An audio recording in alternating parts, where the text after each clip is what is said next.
But the line was, I think it's sort of weird the way the left is just parsing every single sentence Elizabeth Warren has ever said or not said about Medicare for All. It's just a bit weird and frankly in bad faith. Guess what?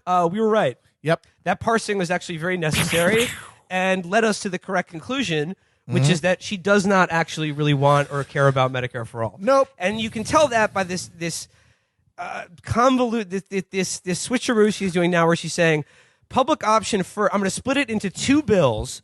Public option first, and then and then in the third year, after my approval rating is like 30%. Yeah. We're And you've lost both houses of Congress. After another election cycle, we'll do the actual Medicare for All part of it.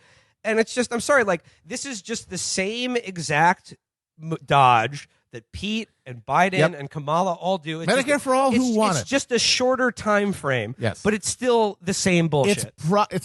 It's dangling the eventual Medicare for All bill as a carrot out on a string. Yes. It's always around the corner, but it'll never get there. You'll never get there from here. You build this, and it's Obamacare too. Remember when Obamacare was going to be the bridge to universal health care? Yep. It's always, we're going to set it up, and then, we're going to add this, and it's just going to be a natural progression. Meanwhile, it's wildly unpopular when it's passed. It's alienating. It's hard to understand. A lot of people don't get the benefits from it and can't afford it. They get resentful for it. They're disillusioned by it. Then there's a huge backlash, and the whole effort is put back another decade, and then the Republican administration destroys everything that you built then when you inevitably lose. It is really funny to watch the pundit algorithm attempt to rewrite itself after for months saying Bernie and Sanders are exactly the same on Medicare for All. It's ridiculous to imply that she's sort of half-hearted or slightly evasive about this issue, despite the clear fact that she is. Yep. And now that this happens,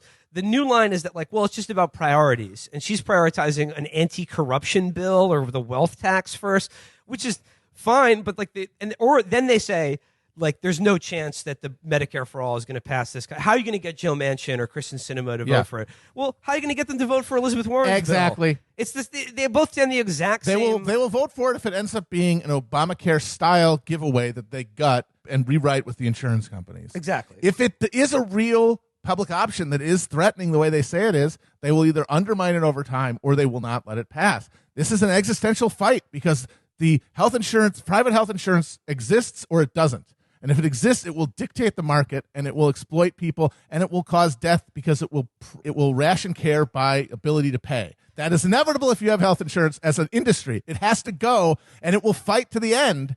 And there's no way you can trick it. Just, they're not even going to know we're going to do it. We're going to sleep it behind it. What, in the third year after, as you say, you've had your approval rating just ground down by time and failure? And after a midterm, you'll probably lose if all historical trends are obeyed? I just think there's so many people, especially of the Warren supporter variety, who seem to think that they're being incredibly clever or savvy by so savvy. preemptively negotiating against their own imagination or political beliefs. Because it's look, this is a campaign. Your campaign plan, it's all theoretical, right? You're just saying this is my wish list. This is what I want to do. You're doing exactly what the Obamas did, which is you start negotiations by destroying your leverage. Yes. You start negotiations by already conceding before you've even started the negotiation. And the fact that it's all theoretical. It's like when Obama said that they were going to rule out anything that got rid of insurance when they started. I mean, and Elizabeth Warren is just a slightly better version of that. But again, it's the same algorithm, and we already know the results that produces, right? Mm-hmm. But it's look, it's all theoretical. Your campaign platform is just a wish list. Yeah. And I don't think there's anyone who supports Bernie Sanders who has any real illusions about the likelihood of getting Medicare, a real Medicare for All or Green New Deal through this shitty fucking government. Yep. But if we all understand that to be the case, isn't that all the more important to just vote for the person who actually stands up and believes in the things that you do? See, that's the thing. And that is, I think, the fundamental issue here. You can throw all the wonky shit and all the stuff about, payment mechanisms and all that and competition and whatever, all of the details about how you actually pay for and switch to Medicare for All. What is Medicare for All? Is it a thing that is a realistic short-term political goal? No.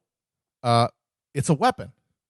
It's a weapon to fight the current political structure we have in this country, which will never allow in any context this to happen. Even if you got it passed, guess what? There's the Republican judiciary waiting to invalidate it and say it's unconstitutional, which they 1,000% will.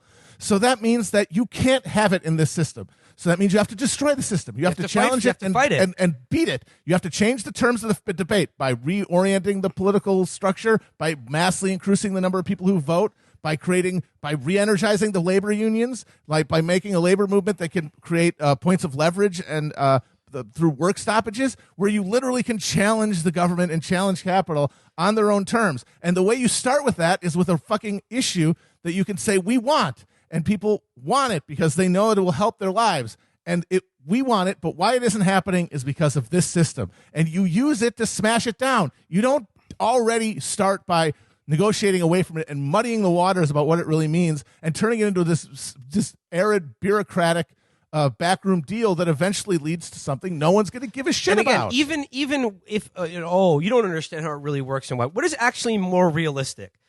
Making Medicare for all the centerpiece of a winning Democratic presidential campaign and then immediately going all in, full court press, first fucking days in office. Or splitting it into two bills and having two separate, gigantic, drawn-out fights that will be leached of support and attacked nonstop. And it's like, even with the better scenario, it's still unlikely. But Matt is exactly right. Medicare for all, and not the legislation, one, that actually as extant exists, the bill's written. This is the difference to the Warren and the plans thing. More important than that, it's a movement. And that movement is a weapon to attack the consensus that surrounds the role of private insurance in our lives. That's the number. You have to look at Medicare as an instrument for this, not as an end to itself. Because guess what? We're not getting anything through this. And that's what's so funny about these people who claim that they're so fucking savvy and that they're so fucking evidence-based and reasonable, unlike all these pie-in-the-sky dreamers and demagogues like Bernie. They're insanely naive because they still assume that this system can be negotiated with. They think that a Mitch McConnell Senate and a trumped-up judicial branch is going to let anything through. It won't. They have the points of leverage in this system. It has to be challenged and overthrown. Okay. Like I said, we've already said too much about this. We basically don't need to because we've been saying it for months and months now. We're right. Yeah. Everyone who doubted us looks foolish, but they won't admit it. Yep. But I just want to say the same thing that leads people to think that Warren's approach is more savvy or whatever. It's that same desire to think that you're smart. It's that same desire to feel to yourself and to project to other people that you're a smart person and that you're not some demagogue, or some ideologue or somebody who just like is a knee-jerk voter. You're canny and smarter than that. And that's the same thing that make people support the coup in Peru, or I'm sorry, the coup in Bolivia, because they're like, well, we don't know. We have to be. It's too simplistic to say that this is just a coup or that the U.S. is involved, right? Because why would we do that? And then, Morales did X, Y, and Z. This is a questionable election, and there's reason to want to challenge it. And then what happens as soon as it happens? As soon as the coup happens, an insane fascist bringing a Bible and waving it around. They're cutting off the patches, and now they said we have to have Morales leave because of the threat of violence. The police who said we will not fire on these protesters are now just killing people in the streets. Everything, and anybody who approached the coup with this canny, streetwise, nuanced approach. Yeah. You had less of a grasp on the situation than some dipshit kid marinating in Stalin memes who calls their parents CIA agents because they wouldn't buy him a Moisen Nagant for his birthday.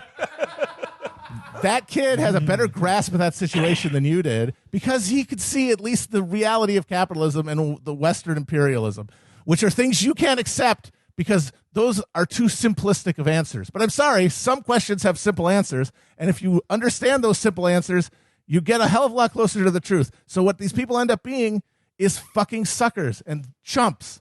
They end up being complete fucking boobs who get scammed so easily by people like Warren and by the fucking State Department propaganda.